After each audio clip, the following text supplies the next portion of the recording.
So if you were to do any different, would you? I would do it faster. I'd borrow money and I'd do it faster and I'd do more. I would leverage. I think that's the biggest thing that I would definitely do differently. I didn't know that at the time. I thought I had to swing the hammer. But if I could do it again, I would do more deals. I would get more loans. I would JV partner if I needed to.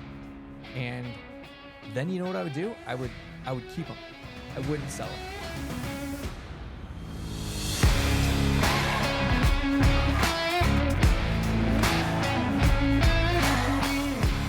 Welcome back to The Donkey And the B. where men are jackasses And women are biatches.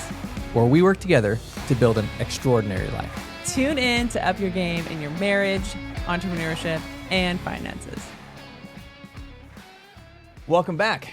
Today, Laura and I were talking about investing. Your first steps in investing. What should you do? We'll talk about how we got into investing. And if we can do it over now, what would we do differently? So let's talk about this. What do you think people's first investment should be? That's an interesting question because when I hear investing, I think real estate. That's just like how my mind is wired. But when you say that, what's the first investment people should make? I kind of go the other route of their first investment should really be in themselves. So I think that if you're going about the route of you want to start investing in assets, I think the biggest asset you have is you. And so before we talk about divulging into real estate, I really want to make that clear that the only way that we were able to start investing in real estate was by investing in us through podcasts, books, conferences, hanging around people who were, further along the path than we were, and kind of expanding our mindset. I think without that, we wouldn't be able to make that first investment in a true asset. So I would say the best investment to make is in yourself. Yeah. So because we actually spent money, right? Before we purchased any type of asset, before we spent money to buy something, we spent money to invest in ourselves. Mm-hmm. And you can for sure do it for free, right? There's this podcast, there's many podcasts, there's YouTube, there's books, all sorts of things. And we do all of those. But at some point, you should perhaps use those free things to kind of dabble and sample little things, little niches, and really decide what you want to pursue. And then, go all in on that. Start, again, binging all these different contents. But at some point, you should pay. You should find someone either to one-on-one or one-to-many coach you through this thing and give you a blueprint and a system. And that's ultimately what we did. We started with flipping houses. We found someone local who was an expert, who flipped a whole bunch of houses, and we paid him to show us how does he do it. So how much money do you think is reasonable if someone is just starting out? I mean, think about when we were first starting out, waiting tables, right? Had purchased our first house, were barely making any money, had probably like $3,000 in our savings account.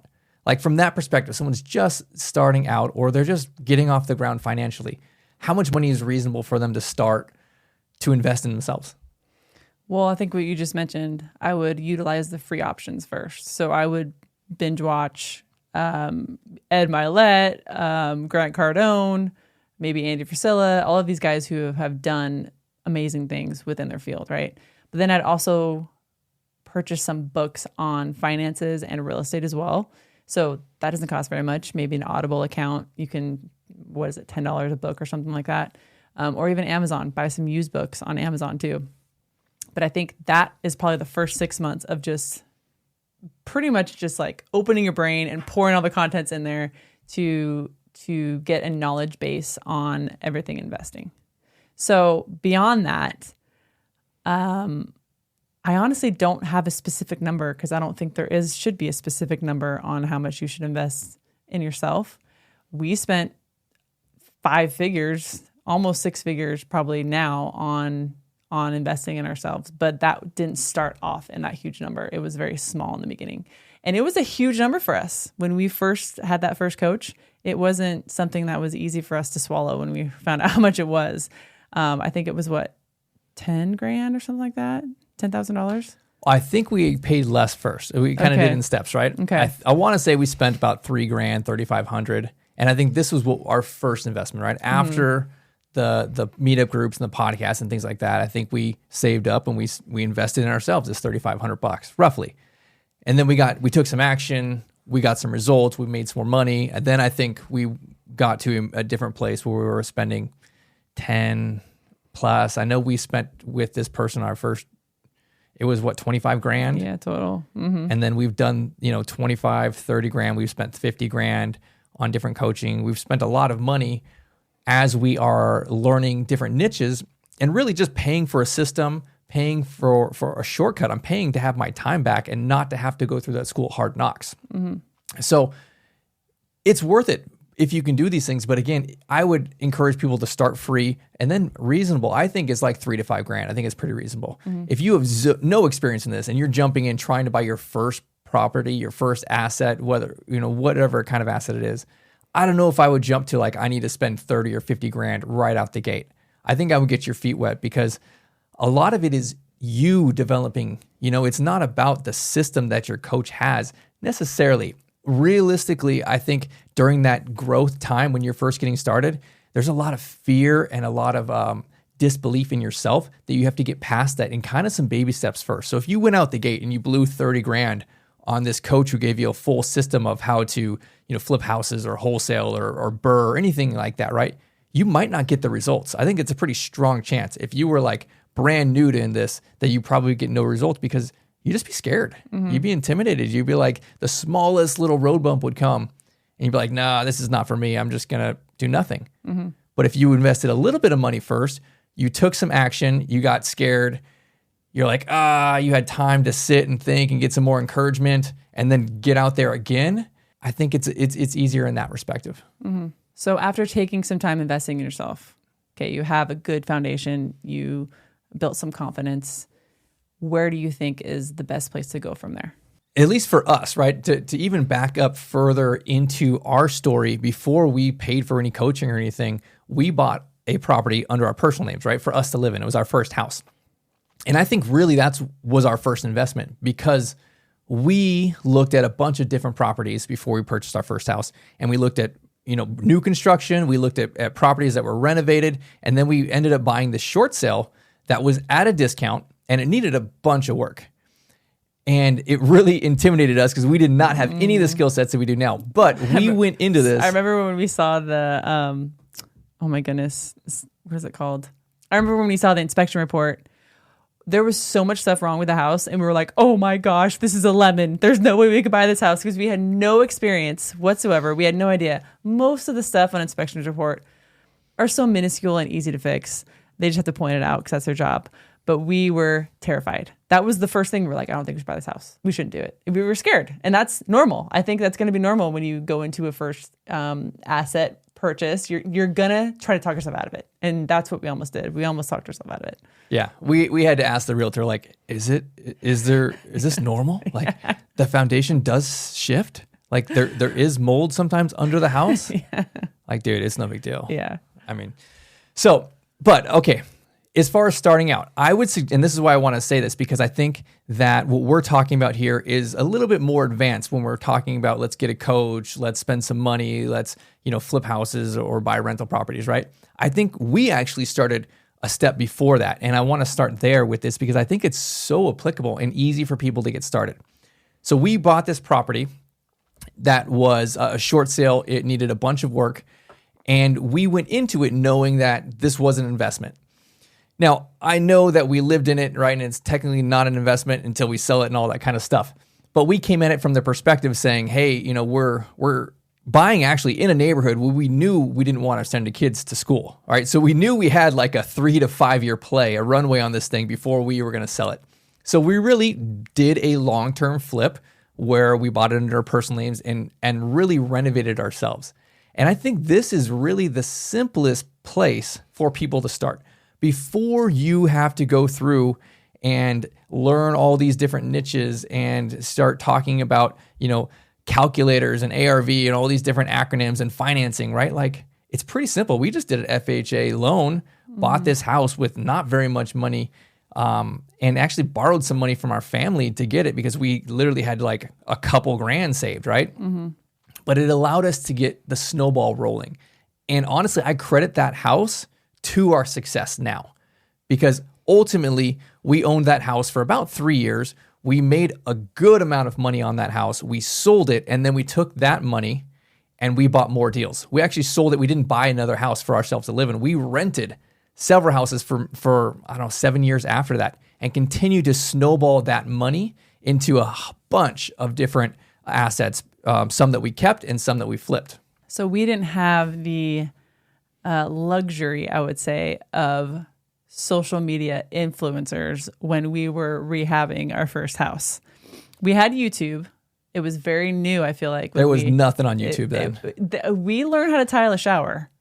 I remember we looked up because we only had a $500 budget to redo monthly. And the labor is here. We were the laborers here. We were the ones who were putting in the work. And so we looked up how to tile a shower. And that is literally how we learned how to tile a full shower from YouTube. We didn't have the Instagram influencers showing us step by step. We just did it. And we actually failed the first time. And we had to break the tile and we had to do it over again. And so I think a lot of times people will butt up against defeat and be like, I'm over it. I'm done. But we were like, we have another option. Like, okay, we're just going to break it up and redo it again. We learned. Now let's do better. Yeah. And so I think that's an important aspect to it is you're going to probably fail multiple times throughout this process. But I think it's still getting back up, dusting off your pants, and keep walking. So I specifically remember we're putting can lights in the living room or in the master bedroom, one of the two. And that's why I think there wasn't really anything on YouTube, because I remember searching online and I could not find any videos or anything showing me how to install can lights and run these, because I was taking one light out and I was going to put in like 6, right? And I had to like sequence these can lights out.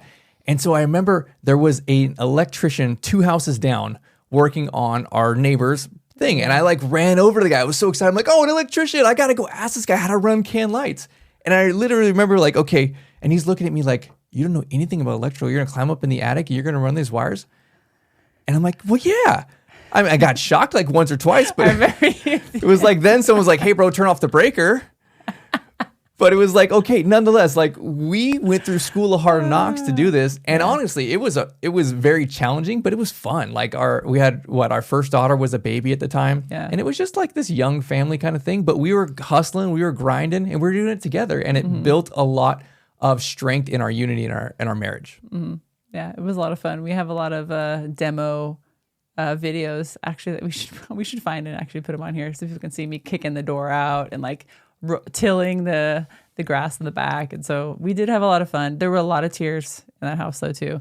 Living in a construction zone is not fun, but looking back, it was well worth it.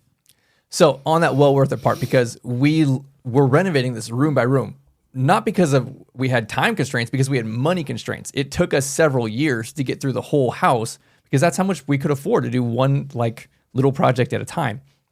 So we were living literally in there was always dust. There was sheetrock dust everywhere. As we go room by room and sand it, we had to re-mud the entire house, skim the whole house because it was just horribly patched and nasty. But I would say this, that it was for sure worth it. If you are starting out, if like you were just like us, you had like $3,000 to $5,000 saved, right? And you had to borrow a couple grand from your parents and you went and got an FHA loan in a neighborhood that you would not want to send your kids to school on, I would still do that. I think that was the start of our success, and it really got things rolling for us. And it didn't cost us. We didn't have a lot of money.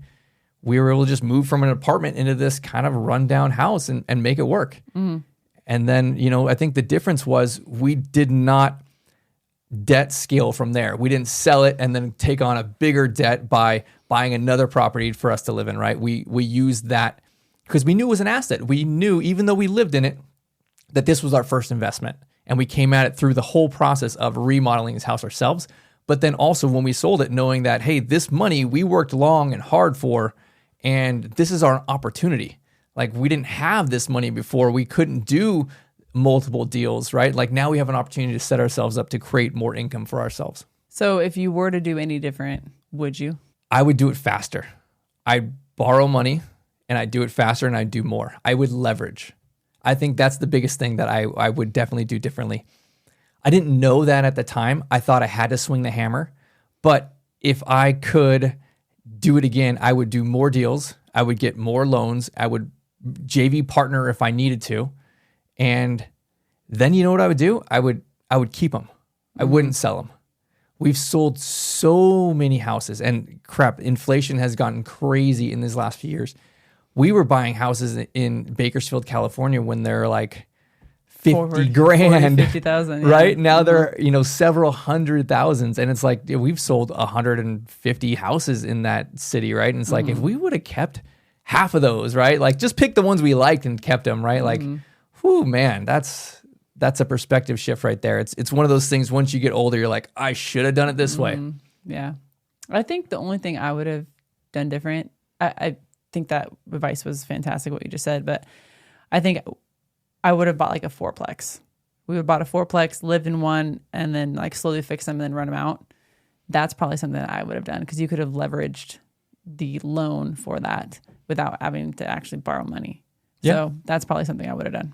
Or just say I was going to live in one. Yeah, or that too. Or just live in it for just a year or so. Yeah. Just a quick short time. Exactly. Fix them all up, rent them out, and then be on to the next. Exactly.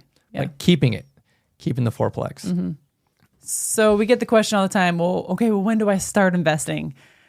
And I mean, we tell our 9 and 12-year-old daughters, like, now. You start investing now.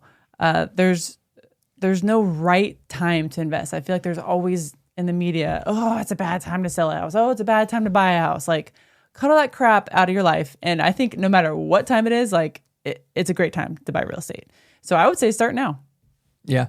Well, even if you're not financially or ready to buy real estate, it's always the time to invest in yourself, right? If that's where we started this conversation with, you need to invest in yourself. We are literally teaching our preteen daughters right now how to buy discounted real estate, how to manage a contractor, how to set up rental properties.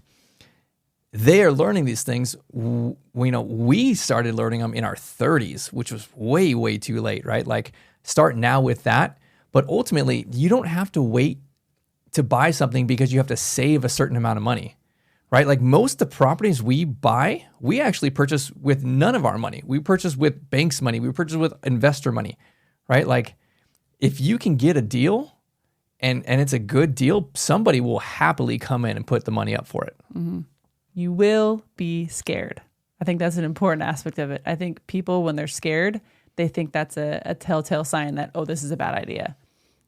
Don't feed into those lies, I should say, because you will be scared. It's a scary thing. I remember when like I said, we first bought our house, like, it was, oh my gosh, we're going to lose money on this. The roof's going to fall down. Like, the foundation's going to crack. Like, you have all these like worst case scenarios, right, in your mind. But I think you will be scared. And I think being scared is kind of good, right? Because it pushes you further. And so, yes, you will be scared. You will be fearful. You'll think that the worst outcome is going to happen. But I think knowing that it's a good deal, knowing that your investor is going to get paid out if you investors, knowing that this is a long-term play for you, I think you're going to win in the end. So I would add on that. In addition, you will be scared. You will fail. You will have kicks in the face, roadblocks, hurdles. Like, so many times when I'm talking to somebody new on this, they're like, oh, it must have been a sign, or God didn't want me to buy that property because it didn't line up perfectly. It's not supposed to line up perfectly, right? Like, this is supposed to be a problem. You are buying a problem, solving the problem, and making money. Don't be surprised when it's challenging. It's supposed to be a problem, right? Business is all about solving someone else's problem and getting paid for it, right? If you want to make money, you got to have problems. You just have to solve them. The more successful you are, it's just you know how to solve bigger problems, right? And you get paid more because you solved a bigger problem. If you're brand new to this, you don't know how to solve any problems, and you think like a small problem is a big problem. But if you fast forward 10 years, you'd look back at that problem and be like, I don't even recognize that. Like, that's so minuscule, the tiniest little blip. So find it normal, or consider that it should be normal when you have these problems, and just count your blessings that, hey, you are learning these things, right? And you are becoming more valuable to the marketplace, and you in the future will be able to make more money because you can solve bigger problems. Well, get out there, invest in yourself so that you can invest in other assets. We'll see you on the next one.